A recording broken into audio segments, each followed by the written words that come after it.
Hoy, maikli lang ha, para hindi masyado. Yes. Kayo tumawag, hindi ako.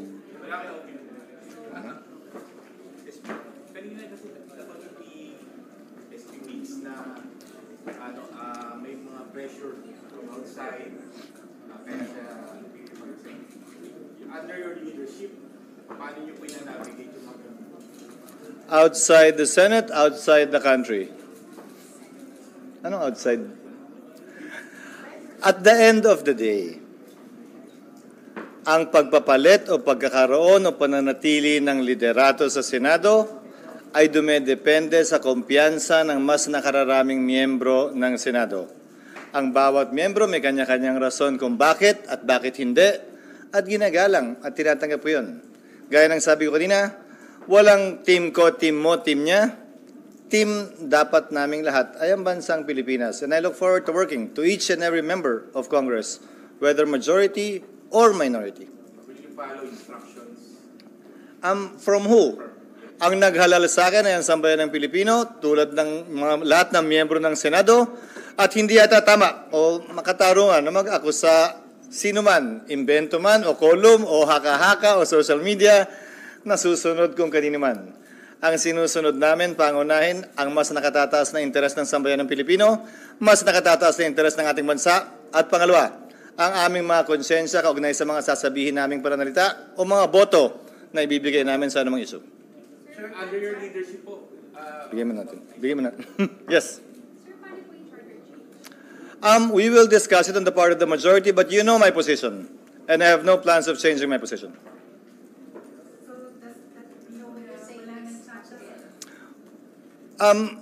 Meron ba ngayon? Meron ba ngayon? Again, we will discuss it on the part of the majority, and I think I was one of the more vocal ones during that time. So I don't see any reason why there should be concerns about that. So would you say Chacha is dead in the Senate? It's not for me to say. It's not for me to say because, again, I have my own position. We will discuss it, and I have no reason to change my position. Sir, kasi nag-resign na si Senator Angaras, chairman of the subcommittee. Meron pa silang plano to go to Visayas and Mindanao. Pansamantalang hindi matutuloy yun. Nag-resign ba siya as also subcommittee chair or only finance chair? Okay. We will not hold any such hearings outside of Metro Manila or even inside the Senate. And we will formally make known our decision as a group and as a Senate with respect to this. Sir, what about pressures coming from the palace? I'm sorry? Pressures coming from the palace. How would you deal with it? I think today I voted against the tax measure, which was proposed by the DOF. So even before I was elected, I don't see any reason why that should change. So it's an unfair even thought to say that at this point in time. What about on a personal level? If it would be involving the president? Malapit ako kay Pangulong Noynoy Aquino. Hindi kami nagkasundo sa maraming bagay dahil alam niya may trabaho ko bilang senador noong panahon yon. May trabaho din siya bilang Pangulo. Ganon din kay Pangulong Duterte mula nung mayor siya hanggang presidente. At sa totoo lang, ang pinakamalapit kong naging kaibigan ng presidente ay si Pangulo Aquino. Malayo kumpara sa sino mang naging Pangulo pagkatapos niya, bago niya o ngayon. At tingin ko may pruweba at ika nga, may pwede na akong pakita at patunayan na kahit na siya na yung pinakamalapit kong kaibigan, hindi niya ako na-influensyan sa mga pasakaw ng mga panahon yun. At nandito kayo bilang saksi nun. Ang siseryoso naman ng tanong niya, wala pang medyo masayang tanong na nakakatawa man lang na... Hindi na seryoso. Kasi mahaba naman yung panahon natin para mag-usap ng mga seryosong bagay. Okay, ayun, sir. Galing masyado eh. So yung hindi masyado seryoso, so paano yung pagiging fashion? sir, mag-iikaw ba? Ano? Wala namang rule na nagsasabing bawal at hindi pwede. Trip-trip lang yan. Pero yung invited abroad din kasi sir, diba? I honestly don't know. But my priority will be my job now as Senate President, not only for the country, not only for the institution, but also for my colleagues. Ano reaction Actually, hindi pa namin napag-uusapan kasi pati siya parang nagulat na sabi ko lang kanina mga bandang late morning na baka na kung pwede, umali-aligid ka na lang muna sa lugar at baka. So, kailan mo nalaman na you'll be the next SP? Tulad ng anumang eleksyon, hanggat hindi pa natatapos ang aktual na botohan at ikaw ay napoproklama, ika nga, hindi pa tapos ang anumang eleksyon. So nalaman ko, matapos kong sumumpa. Pero kailan mo na-hint na pwede kang bumalik? Bawat oras naman may pag-asa, ikaw naman. Hindi lang ako, siguro kahit yung iba ngayon, bahagi ng pagkakaroon ng pag-asa yan. Subalit hanggat hindi natapos, hindi ako naniwala, bagaman nanampalataya ako. Sabi nila si Senator Subiri ay consensus builder. What would be your leadership style? As I said earlier, walang team ko, team niya, team namin, walang majority-minority, nag-iisa kaming Senado at yun ang pananaw ko. Ang tanging kulay na dapat dinadala namin, mga kulay ng bandila, at dapat gabayan kami sa anumang sasabihin namin ng bandilang nasa harap namin tuwing magsasalita at boboto kami sa plenaryo ng Senado.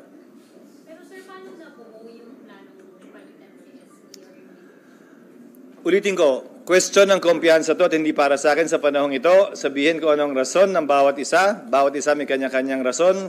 At mas gusto kong pag-usapan kung anong mga marapat nating gawin at hindi ko anumang maaring sakit o pagkagulat o tampo ng ilan o ng iba. Kaugnay ng bagay na yan. Matapos ang halalan, palagi kong sinasabi, tapos na dapat yon. Dapat umabante na tayo sa ngalan ng panilbihan ng sambayanan. At yun din naman ang sinabi ni Senate President Subiri bago siya nagbitiw. Speaking of mga priority Priority namin? Ano? priority measures will be by the Senate. Actually, titingnan muna namin kung ano yung mga nakabinbin dahil 2 araw na lamang tayo. Wala kaming pwedeng simulan na matatapos namin bago kami mag-adjourn sa loob ng 2 araw. So, unahin namin yung mga ika nga ni Senate President Zubiri na itanim na pwede nang matapos ngayon. At maski siya, nung kami nag-usap, sabi niya, nais niyang i-prioritize yung procurement law na sila ang nag-shepherd, siya nag-shepherd, kaya pinakiusapan ko si Senator Angara na bagaman nagbitiw siya, ay kung maaari, baby naman yan, na siya magpatuloy na mag-sponsor at magtapos.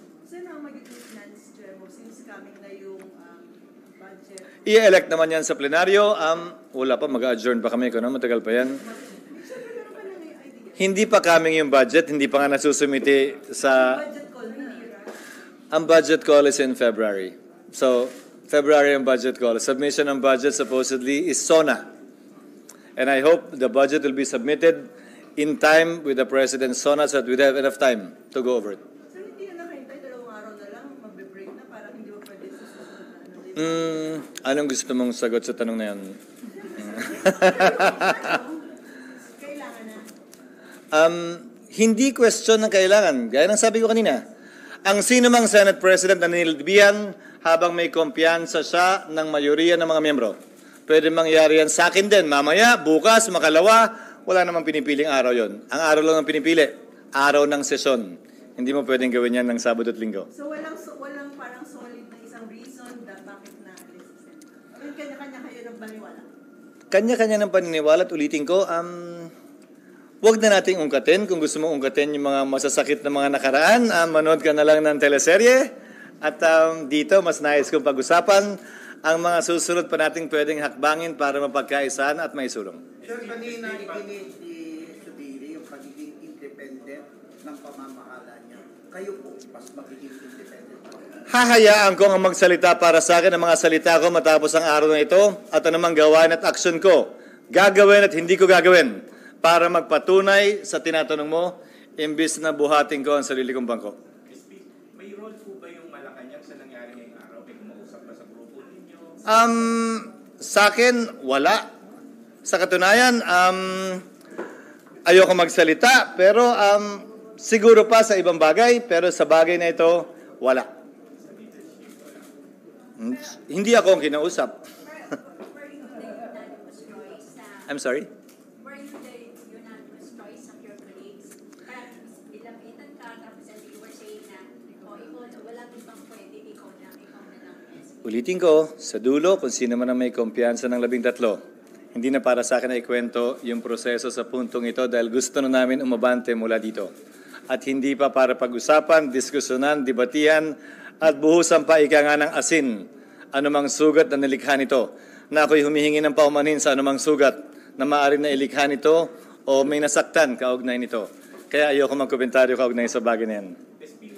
PIDEA leaks investigation ni Senator Bato. Anong mangyayari? Hindi ko na natapos yung hearing niya, so hindi ko alam kung anong sinabi niya o kapasahan niya. Ang sinabi ko kay Senator Bato, nung ako'y nag-attend ng hearing, kung maalala nyo, ang motu proprio ay limitado sa kapag ka naka-recess ang Kongreso at pagkatapos mag-resume, usually nagpa-file na ng resolusyon.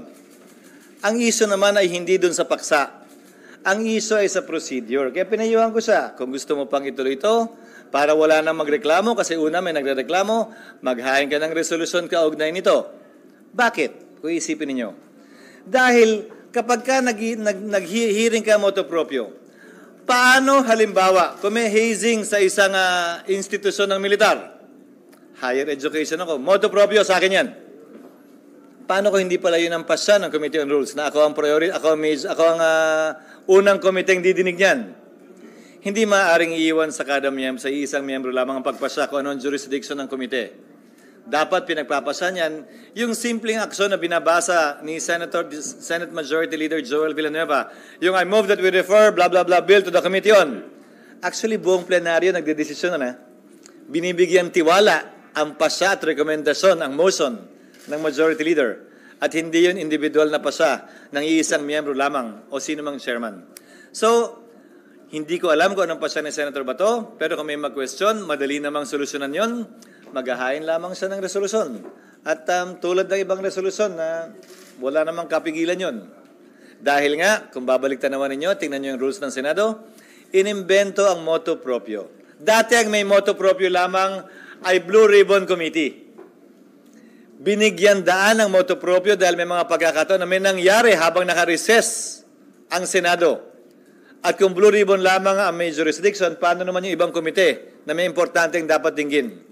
Yun ang rason kung bakit inamyendahan yun. Pero by tradition and practice din, matapos mag-hearing, habang recess, nung nag-resume, ay naghahain na ng resolusyon. So sir, paano yung dalawang kinontent kanina doon sa Morales and Picoy sa araw? Pero yung unang, kasi sir, diba, pag kinontent yun, i-detain dito, kayo pa rin yung pipirma as Senate President sa...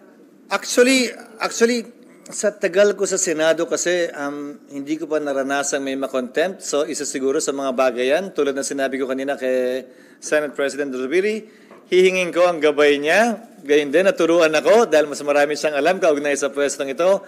Hindi ko masasagot dahil hindi ko pa alam ang bagay na yan. Dahil hindi ko pa nagawa yan sa tagal ko sa Kongreso. At hindi ako nagkaroon ng pagkakataon din na alamin kung may pirma nga ba o wala yung bagay na yan, ang pag-contempt. Pansamantala, bukas ko palang makikita yung mga kailangan kong pirmahan na nakabingbing mga papeles. Paumanin kung hindi ko pa kayang sagutin. Okay na. Okay na tayo. Yung mga chairmanship, hindi ba dapat lahat? Pag-uusapan naman naming lahat. So hindi rush to elect the chairman ng Finance Committee? Malamang magagawa namin yan sa loob ng 2 araw na ito at yung ilang pagpapalit pa. Pero kailangan lang muna mag-usap. Hindi ng lahat. Hindi lamang nung naunang sumabay at nagbigay ng kumpiyansa sa akin, pero ng lahat na. Kasama pa nga sila Senator Coco at Senator Risa.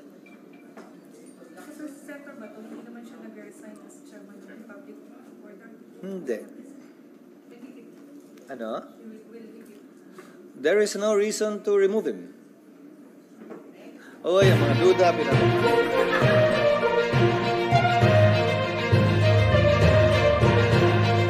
Mga mahalagang isyu ng bayan ay nangangailangan ng boses ng sambayanan. Ito ang programa na nagbibigay boses sa taong bayan. Ito ang Boses ng Katotohanan.